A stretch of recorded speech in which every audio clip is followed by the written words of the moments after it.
Hey everyone, 40 the Broadway Saiyan here, and welcome back again to my YouTube channel, bringing you guys another video on Dissidia Final Fantasy Opera Omnia. In this video, I have another Conquering Lufenia episode for you all, covering another upcoming Lufenia fight in Global Opera Omnia. For this episode, we will be covering the Lufenia fight from 8's upcoming Lost Chapters, featuring a one-wave fight against two Cerberus-type enemies named White Clack.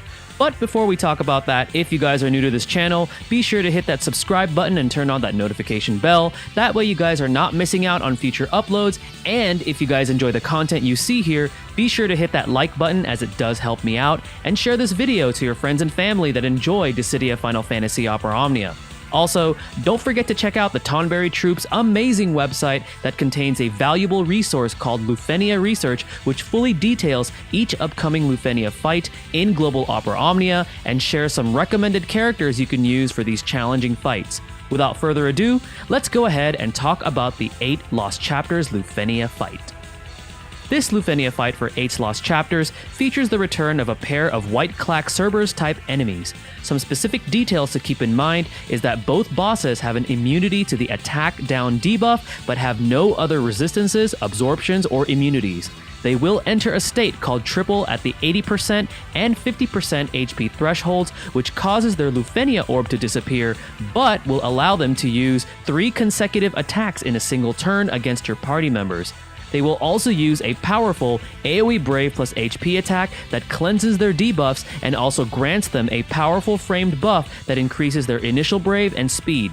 The Lufenia orb for this fight appears after their triple state ends. The orb starts at a 10 count and can be increased in count whenever a party member counterattacks. The orb will disappear when they enter their triple state. Just like the previous Lufenia fight, 8's Lost Chapter Lufenia is still considered an introduction to the difficulty, as the orb condition and the boss fight do not possess any extremely difficult mechanics to work around.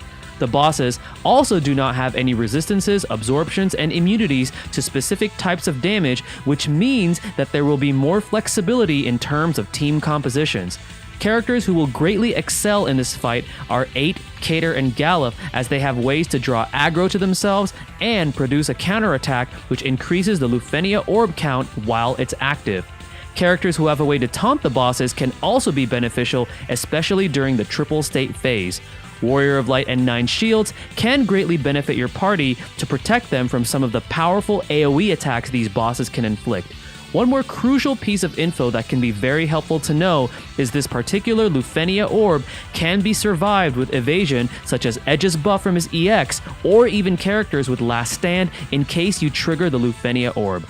All in all, while there are a few frightening moments you may encounter in this Lufenia, it is still seen as a way to slowly ease the players into this difficulty. Keep in mind that because this Lufenia is from a Lost Chapters, you can always come back to it later on if you cannot complete it immediately and still be able to earn the 20 High Guard armor tokens as a reward. This concludes my Conquering Lufenia video for 8's Lost Chapter Lufenia. Hopefully this gives you all insight and assistance to help prepare for this fight. Thank you again for watching. This is 40 the Broadway Saiyan signing out. Mahal everyone.